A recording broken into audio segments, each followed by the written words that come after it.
গতকালকে মালয়েশিয়ার ইমিগ্রেশন বিভাগ মালয়েশিয়ার কুয়ালালামপুরের ব্যস্ততম একটি জায়গা বুকিট বিনটান। এই বুকিট বিনটানে একটি জুয়া সেন্টারে অভিযান চালাইছে মালয়েশিয়ার ইমিগ্রেশন বিভাগ। সেখানে বাংলাদেশি সহ মোট 19 জন ব্যক্তিকে তারা গ্রেপ্তার করছে।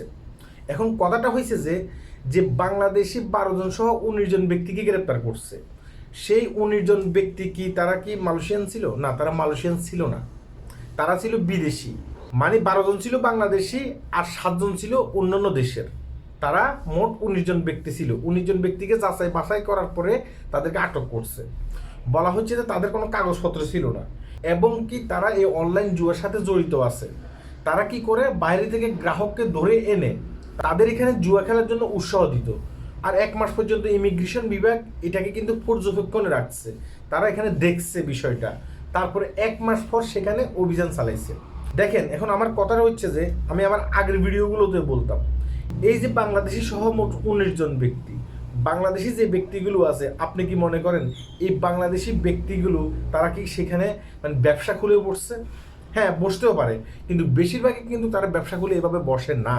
ঠিক আছে, এখানে স্থানীয় ব্যক্তিরাও অনেক ক্ষেত্রে জড়িত থাকে। তো স্থানীয় ব্যক্তিগুলো কি করে, তারা অফার দেয়। বৈধ অবৈধ কোনো সমস্যা নেই, আমরা আমাদের ক্লাবের জন্য, আমাদের এটার জন্য, আমাদের সেটার জন্য, আমাদের ব্যবসার জন্য লোক লাগবে, আমরা লোক নেব। তো অনেক ক্ষেত্রে আমাদের বাংলাদেশে অনেক বেকার ভাইয়েরা আছে, যাদের কাগজপত্র নেই, যাদের কাগজপত্র থাকলেও কাজ কাম নেই। তারা চিন্তা করে বাসায় বসে থেকে আমি কি করব, আমি এখন একটা কাজ করলে আমার জন্য ভালো হবে। তো অনেক ক্ষেত্রে কী করে, তারা আপনার এই কাজে চলে যায়। তারা সেখানে গিয়ে যাচাই বাছাই করে দেখে না যে এই যে আমি কাজটা করতেছি, এই কাজটা কি লিগেল নাকি আনলিগেল। হ্যাঁ, তারা কিন্তু যাচাই বাছাই করে না। অনেক ক্ষেত্রে তারা কি করে, আনলিগেল কাজে কিন্তু বেশি যুক্ত হয়ে যায়। এই যুক্ত হয়ে যাওয়ার এক পর্যায়ে মালিক পক্ষ কিন্তু সেখানে থাকে না। আমি আমার আগের ভিডিওতে বলছিলাম, আপনার ভিডিওটাতে গিয়ে দেখে আসবেন। মালিক পক্ষ থাকে না। মালিক পক্ষ জানে যে আমার এই ব্যবসাটা হচ্ছে যে অবৈধ একটা ব্যবসা। আমি যদি এখানে থাকি তাহলে ইমিগ্রেশন কিংবা আইন শৃঙ্খলা বাহিনী যদি কখনো হানা দেয় তাহলে আমাকে গ্রেপ্তার করবে। তারা সেখানে থাকে না। তারা কি করে, তারা সেখান থেকে চলে যায়। ওই সেখানে থাকে কারা, আপনার মতো আমার মতো যারা আমাদের চাকরির দরকার, টাকার দরকার, আমরা সেখানে থাকি। তো ইমিগ্রেশন বিভাগ যখন আটক করে বা গ্রেপ্তার করতে যায় সেখানে, তখন আপনাকে আর আমাকে সেখান থেকে আটক করে নিয়ে আসে। পরবর্তীতে পত্রিকাতে হেডলাইন আসে, বাংলাদেশি এখানে জড়িত ছিল, বাংলাদেশিদের ব্যবসা, বাংলাদেশি সিন্ডিকেট ব্যবসার সাথে জড়িত আছে, এই জিনিসগুলো এখানে আসে। ঠিক আছে, অথচ যাকে আটক করছে অনেক ক্ষেত্রে সেইগুলো কিছুই জানতো না। হ্যাঁ, তাই আমি আমার আগের ভিডিওতেও বলছি, কোনো একটা জায়গায় যখন কাজ করতে যাবেন আগে দেখবেন যে সেই লোকটা কি লিগেল কিনা, তার ব্যবসা কি লিগেল কিনা নাকি আনলিগেল। আমি আমার আগের ভিডিওতে বলছিলাম যে কোনো লোহা লক্কর দোকানে গিয়ে কাজ করবেন না। সেখানে দেখা গেছে কি আনলিগেল অনেক সরকারি মালামাল বিক্রি করা হয়, বাঙালি দোকানগুলোতে।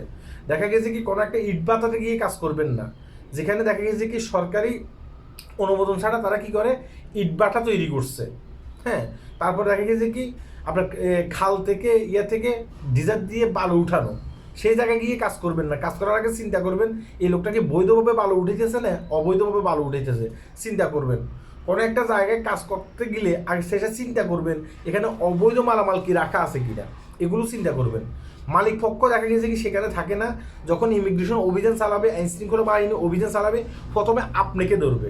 আপনাকে ধরার পরে একজন সাধারণ আপনার ব্যক্তি যার কোনো ভিসা টিসা নেই, সে যতটুকু জেল খাটবে তার চেয়ে আপনি ভিসা থাকলেও, হ্যাঁ, এর চেয়ে বেশি আপনি জেল খাটবেন মালয়েশিয়াতে, আরও বেশি আপনাকে কষ্ট করতে হবে। তাই চিন্তা ভাবনা করে একটা কাজে যাবেন, যাওয়ার পর সেখানে কাজ করবেন। ঠিক আছে, আশা করি আমার কথাগুলো বুঝতে পেরেছেন। সবাই ভালো থাকবেন, ভিডিওটি শেয়ার করবেন। আল্লাহ হাফেজ।